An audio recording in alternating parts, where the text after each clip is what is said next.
Bon, je pense que si tu es là, c'est que tu as déjà vu ma première vidéo sur qu'est-ce que le minimalisme. Si tu ne l'as pas encore vu, je te conseille d'aller voir le lien dans la description pour aller voir cette vidéo. Aujourd'hui, on va passer à un step supérieur sur les habitudes matinales. Il y a deux types de personnes le matin, soit celles qui sont hyper à la bourre, soit celles qui sont hyper en avance. Et aujourd'hui, on va voir comment utiliser ce temps-là pour que ce soit bénéfique pour notre mental et en même temps qu'on puisse l'utiliser de manière créative. C'est parti pour découvrir de nouvelles habitudes matinales que tu vas pouvoir adopter dès maintenant. Je sais que beaucoup ont commencé à penser à se lever aux aurores. Pas tout à fait, il faut que vous trouviez votre temps de sommeil idéal. Nous savons qu'un adulte a besoin entre 7h et 9h de sommeil chaque nuit. Comme une journée est bien faite, nous pouvons la diviser en 3. Si l'on a 8 heures de sommeil, ça nous laisse 8 heures pour aller travailler et 8 autres heures pour d'autres occupations. Dans cette nouvelle habitude, c'est bien d'avoir trouvé son temps de sommeil, mais il va falloir trouver une régularité dans l'heure de coucher et de lever.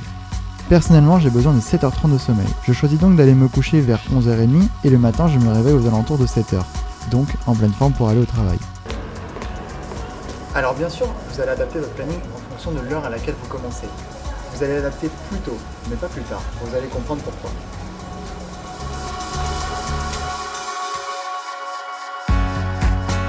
D'après des études menées par l'OMS, nous avons besoin de 30 minutes de sport par jour.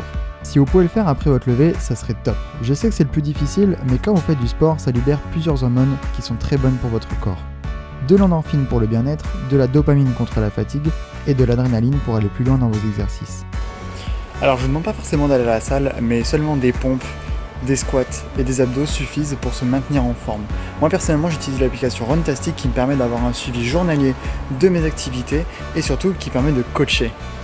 Si vous n'avez pas fait de sport le matin par manque de temps ou de motivation et que pour aller au travail vous prenez le métro, allez à la station suivante. Le temps que vous avez gagné à ne pas faire de sport le matin, vous l'avez pour partir plus tôt.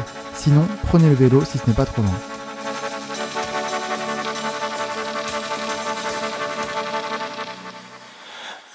Dans la journée, vous accumulez du stress, de l'énervement et parfois votre nuit ne vous permet pas totalement d'évacuer tout ça. La méditation ne rime pas forcément avec rester à rien faire. Chacun médite à sa façon.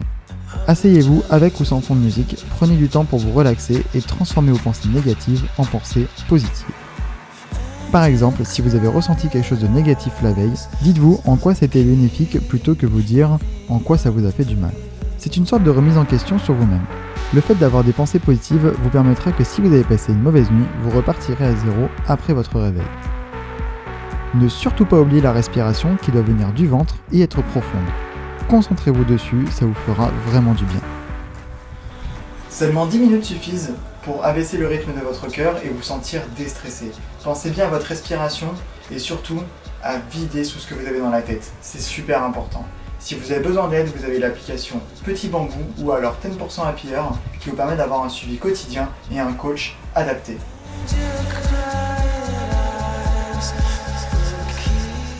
Vous avez peut-être l'habitude dès le réveil de checker votre téléphone et de faire le tour de tous les réseaux sociaux pour savoir la vie de vos amis.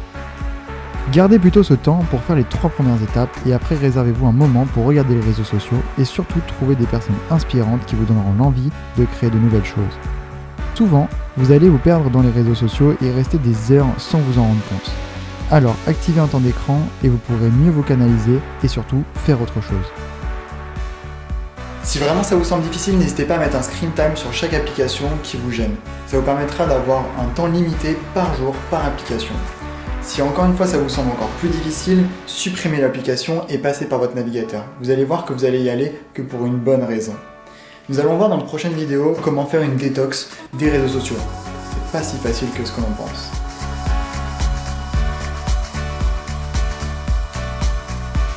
Prenez l'habitude d'écrire vos idées. Je suis sûr que vous êtes tous créatifs. Vous avez peut-être des idées en tête qui s'envolent dans la journée parce qu'elles ne vous semblent pas forcément pertinentes ou alors irréalisables. Vous avez peut-être aussi un résumé à faire de votre journée ou alors des choses inspirantes que vous avez apprises. Notez-les. Ça va vous permettre de vous en souvenir, car les écrits restent et en plus de ça, vous allez pouvoir y retourner dessus lorsque vous serez en moins bonne forme. Donnez-vous des objectifs qui sont réalisables et atteignables sur un court terme pour ne pas vous démotiver dans un premier temps.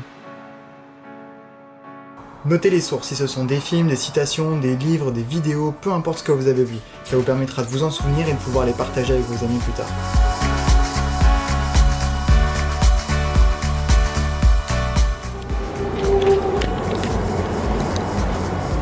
Vous vous êtes tous déjà dit « Waouh, j'aimerais trop apprendre l'anglais » ou « Oh, l'italien c'est vraiment chantant, j'adore ». On n'a qu'une seule vie et au moins 15 minutes par jour à délivrer pour la connaissance. Vous avez du temps pour apprendre des choses tout au long de votre vie, alors profitez-en. Personnellement, j'utilise l'application Babel et tous les jours je prends au moins 15 minutes dans le métro ou encore au lieu d'aller sur les réseaux sociaux, je le prends pour apprendre. Soyez patient, vous ne serez pas bilingue en quelques jours. Mais si vous prenez le temps, c'est comme ça que vous apprendrez le mieux. En tout cas, ne vous en faites pas, vous n'allez pas adopter toutes ces habitudes en une seule fois.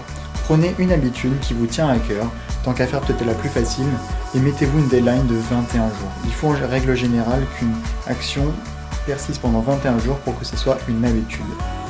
À la fin de cette deadline, faites-vous une conclusion. Est-ce que ça m'a été bénéfique ou pas?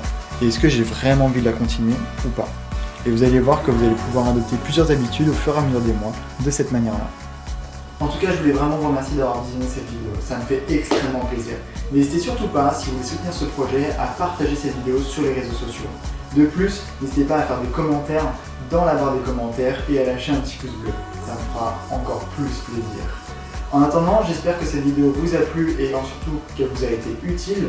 Portez-vous bien, moi je vous dis à la prochaine, see you.